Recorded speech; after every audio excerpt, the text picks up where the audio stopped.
नमस्कार दोस्तों, चलिए जानते हैं उत्तर प्रदेश की फटाफट 50 बड़ी खबरों को सिर्फ 10 मिनट में। लेकिन उससे पहले आप यह वीडियो किस जगह से देख रहे हैं हमें कमेंट में जरूर बताएं। यूपी में मानसून फिर सक्रिय होगा। प्रतापगढ़, वाराणसी समेत 15 जिलों में भारी बारिश का अलर्ट जारी किया गया है। मौसम विभाग ने बिजली कड़कने और तेज हवाओं की चेतावनी दी है। लोगों से सतर्क रहने और सुरक्षित स्थानों पर रहने की अपील की गई है। यूपी के एक शहर में मरीज माफिया सक्रिय पाए गए हैं जो दलालों के जरिए मरीजों को ठग रहे थे। इस पर अब पुलिस ने सख्त रुख अपनाया है। कार्रवाई शुरू कर दी गई है और दोषियों पर कानूनी शिकंजा कसने की तैयारी चल रही है। यूपी के 434 प्राइमरी स्कूलों में अनियमितताओं के चलते सभी शिक्षकों और कर्मचारियों की सैलरी रोकने का आदेश जारी हुआ है। जांच में लापरवाही और नियमों के उल्लंघन के मामले सामने आए। शिक्षा विभाग ने सख्ती दिखाते हुए रिपोर्ट आने तक भुगतान रोकने और जिम्मेदारों पर कार्रवाई की तैयारी की है। सपा ने यूपी पंचायत चुनावों के लिए खास रणनीति बनाई है। पार्टी छोटे दलों के साथ गठजोड़ कर क्षेत्रवार समीकरण मजबूत करेगी। स्थानीय मुद्दों और बूथ स्तर पर संगठन को सक्रिय करने पर जोर रहेगा। जीत सुनिश्चित करने के लिए उम्मीदवार चयन और प्रचार में भी नई रणनीति अपनाई जाएगी।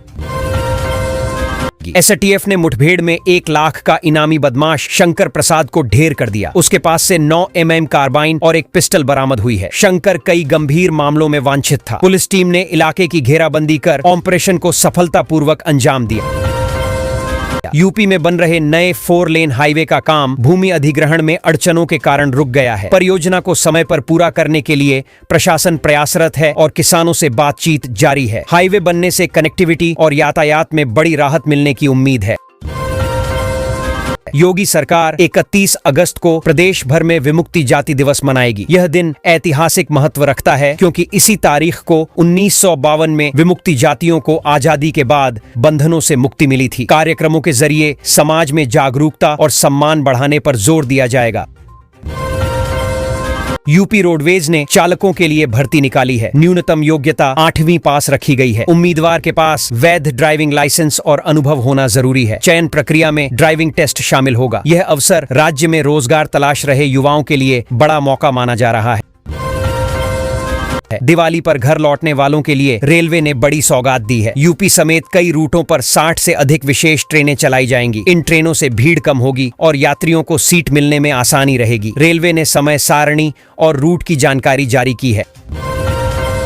देवीपुर में यूपी बिहार को जोड़ने वाली सड़क पर जल जमाव से लोगों को आवाजाही में दिक्कत हो रही है। बारिश के पानी की निकासी न होने से स्थिति बिगड़ी है। स्थानीय लोग नाला सफाई और जल निकासी की व्यवस्था की मांग कर रहे हैं ताकि यातायात सुचारू हो सके। सीएम योगी आदित्यनाथ ने कहा कि यूपी में माफिया प्रवृत्ति हावी नहीं हो सकती क्योंकि सरकार ने इसे खत्म करने के लिए सख्त कदम उठाए हैं। माफियाओं पर कार्रवाई जारी है। उनकी संपत्तियों पर बुलडोजर चल रहा है। कानून व्यवस्था को मजबूत बनाकर आम लोगों की सुरक्षा सुनिश्चित की जा रही है। यूपी में 35 आंगनबाड़ी कार्यकर्ताओं की सेवा समाप्त करने का फैसला लिया गया है। विभागीय जांच में गंभीर अनियमितताएं और लापरवाही सामने आई। तय नियमों के उल्लंघन के कारण यह सख्त कार्रवाई की गई। अधिकारियों ने चेतावनी दी है कि भविष्य में भी गड़बड़ी पर कठोर कदम उठाए जाएंगे। यूपी में अब्बास अंसारी की सदस्यता बहाली के लिए अब कोर्ट का सहारा लेना होगा। सचिवालय उनकी सीट को रिक्त घोषित कर चुका है। मामला कानूनी प्रक्रिया में है और अंतिम फैसला न्यायालय पर निर्भर करेगा। यह कदम नियमों और विधानसभा की कार्यवाही के तहत उठाया गया है। उत्तर प्रदेश में मूसलाधार बारिश से हालात बिगड़ गए हैं। वाराणसी में 38 साल बाद अगस्त की दूसरी सबसे बड़ी बारिश दर्ज हुई। 43 जिले बाढ़ की चपेट में हैं, जिससे जनजीवन प्रभावित है। राहत बचाव कार्य तेज कर दिए गए हैं और प्रशासन ने लोगों को सतर्क रहने की अपील की है। त्योहारी सीजन से पहले यूपी में सोना चांदी के दामों में रिकॉर्ड बढ़ोतरी हुई है। सोना 9,886 रुपए प्रति ग्राम और चांदी 130 रुपए प्रति ग्राम तक पहुंच गई है। तेजी के पीछे वैश्विक बाजारों में उछाल और बढ़ी मांग को कारण बताया जा रहा है। ग्राहकों पर असर दिखने लगा है। यूपी की नगर पालिकाओं को स्मार्ट बनाने की योजना को सीएम योगी ने मंजूरी दी है। इसके तहत आधुनिक सुविधाओं का विस्तार किया जाएगा, जिसमें स्मार्ट स्ट्रीट लाइट, सीसीटीवी, कचरा प्रबंधन और ई गवर्नेंस सेवाएं शामिल होंगी। योजना का उद्देश्य शहरी विकास और नागरिकों को बेहतर सुविधाएं प्रदान करना है। है। उत्तर प्रदेश सरकार ने इलेक्ट्रिक वाहनों पर नई नीति लागू की है। अब सब्सिडी सिर्फ राज्य में निर्मित ईवी को मिलेगी। इसका उद्देश्य स्थानीय निर्माण को बढ़ावा देना और रोजगार सृजन करना है। नीति के तहत चार्जिंग इंफ्रास्ट्रक्चर पर भी विशेष जोर दिया जाएगा, जिससे ईवी उपयोग बढ़ सके। यूपी में किसानों के लिए पर्याप्त खाद उपलब्ध है। राज्य में 5,95,000 मीट्रिक टन यूरिया और 3,09,000 मीट्रिक टन डीएपी का स्टॉक मौजूद है। कृषि विभाग ने बताया कि वितरण की निगरानी कड़ी की जा रही है ताकि किसानों को समय पर खाद मिल सके और फसल उत्पादन प्रभावित न हो। उत्तर प्रदेश पावर कारपोरेशन के अधिकारी 25 तारीख से उपभोक्ताओं की शिकायतों का परीक्षण शुरू करेंगे। इस दौरान बिजली से जुड़ी समस्याओं जैसे बिलिंग, कनेक्शन और आपूर्ति संबंधी मामलों की जांच होगी। निगम का उद्देश्य पारदर्शिता बढ़ाना और उपभोक्ताओं को समय पर समाधान उपलब्ध कराना है।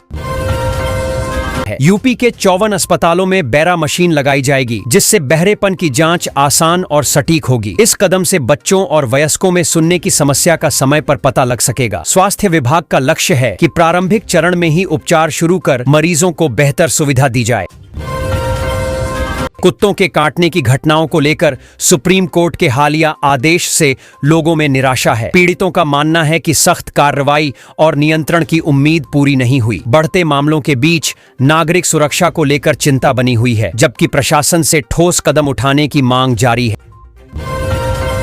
वाराणसी एयरपोर्ट पर इटली के एक पर्यटक के पास सैटेलाइट फोन मिला। जांच में उसने बताया कि उसे भारत में इसके उपयोग पर प्रतिबंध की जानकारी नहीं थी। सुरक्षा एजेंसियों ने फोन जब्त कर लिया और यात्री से पूछताछ की जा रही है। मामला कानून के तहत आगे बढ़ाया जाएगा। अमावस्या पर संभल के गंगा घाट पर हजारों श्रद्धालुओं ने आस्था की डुबकी लगाई। सुबह से ही घाटों पर भीड़ उमड़ पड़ी और भक्तों ने पूजा अर्चना की। प्रशासन ने सुरक्षा और व्यवस्था के लिए अतिरिक्त पुलिस बल तैनात किया। श्रद्धालुओं में धार्मिक उत्साह और श्रद्धा का माहौल देखने को मिला। गो तस्करों और पुलिस के बीच मुठभेड़ में 4 तस्कर गिरफ्तार किए गए। उनके पास से अवैध असलहे और कारतूस बरामद हुए। आरोपियों पर कई आपराधिक मामले दर्ज हैं। पुलिस ने मौके से एक वाहन भी जब्त किया और आगे की जांच शुरू कर दी है। सुरक्षा के मद्देनजर सख्ती बढ़ाई गई है। अलीगढ़ पुलिस ने भूमाफिया की 33 करोड़ रुपए की संपत्ति कुर्क की है। यह कार्रवाई पीड़ितों को न्याय दिलाने और उनकी धनराशि लौटाने के लिए की गई। आरोपियों पर कई धोखाधड़ी के मामले दर्ज हैं। प्रशासन ने स्पष्ट किया कि अवैध संपत्ति जब्त करने की कार्रवाई आगे भी जारी रहेगी। यूपी में गंगा का जलस्तर फिर बढ़ने लगा है। यमुना से आ रहा पानी स्थिति को और गंभीर बना रहा है। कई निचले इलाकों में बाढ़ का खतरा बढ़ गया है। प्रशासन ने निगरानी बढ़ाई है और लोगों को सुरक्षित स्थानों पर जाने की सलाह दी है। राहत दल अलर्ट पर हैं। यूपी में कई राशन कार्ड धारकों का मुफ्त राशन खतरे में है। कुछ लोगों की तरफ से गलत या अधूरी जानकारी दर्ज होने के कारण उनका नाम कट सकता है। कार्ड धारक समय रहते अपनी जानकारी जांचें और सुधार कराएं, वरना सरकार द्वारा राशन वितरण रोकने का आदेश लागू होगा।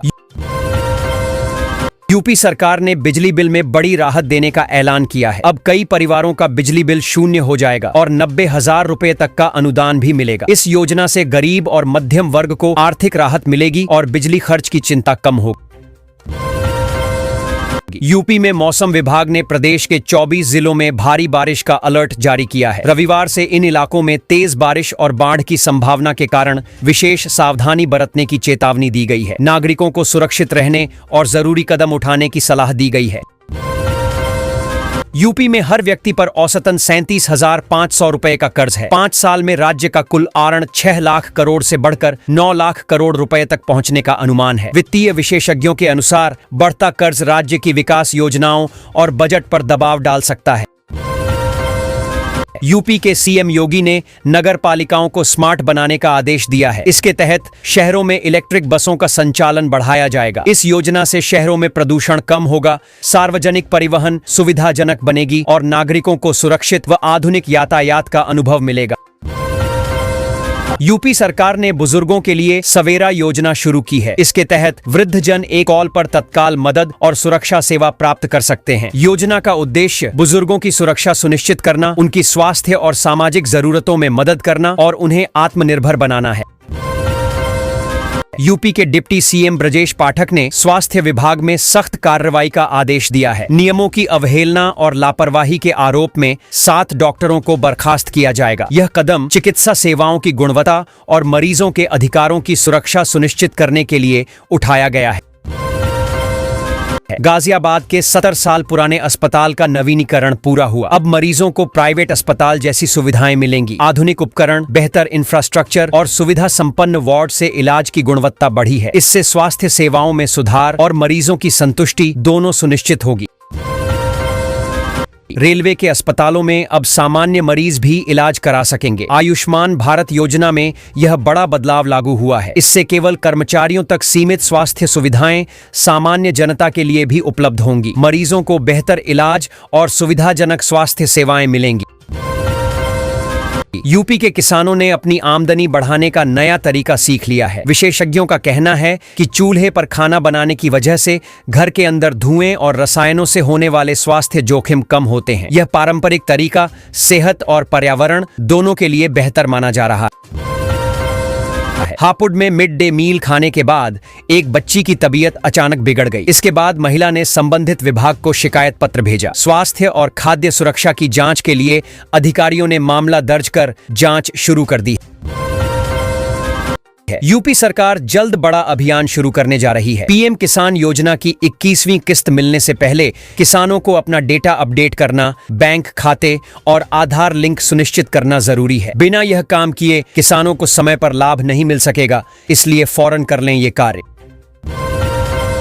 गरीब परिवारों के लिए खुशखबरी है। सरकार ने योजना के तहत घर बनाने के लिए 1,20,000 रुपए की वित्तीय सहायता देने का ऐलान किया है। इच्छुक लाभार्थियों को निर्धारित समय में आवेदन करना होगा। राशि सीधे लाभार्थियों के बैंक खाते में भेजी जाएगी। योजना का उद्देश्य सबको पक्का घर उपलब्ध कराना है।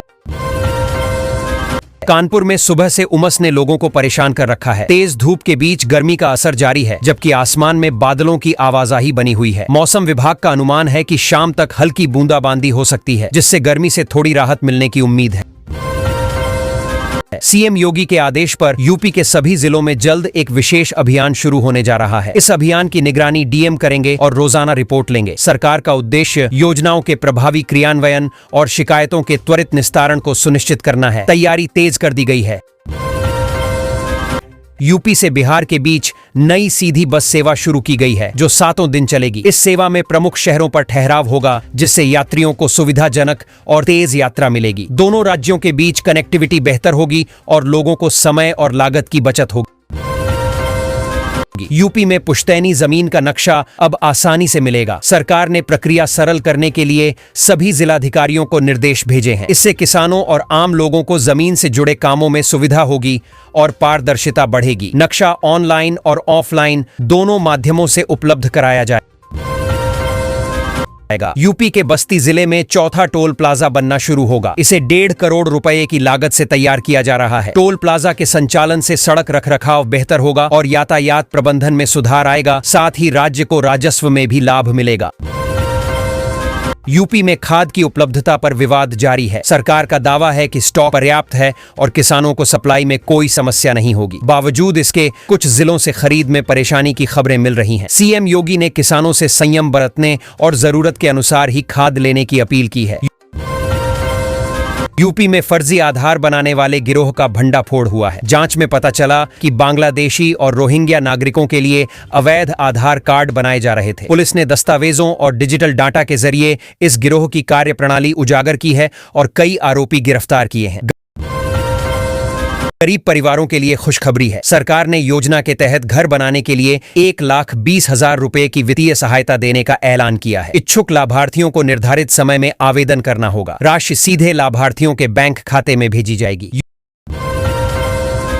योजना का उद्देश्य सबको पक्का घर उपलब्ध कराना है। कानपुर में सुबह से उमस ने लोगों को परेशान कर रखा है। तेज धूप के बीच गर्मी का असर जारी है, जबकि आसमान में बादलों की आवाजाही बनी हुई है। मौसम विभाग का अनुमान है कि शाम तक हल्की बूंदाबांदी हो सकती है, जिससे गर्मी से थोड़ी राहत मिलने की उम्मीद है।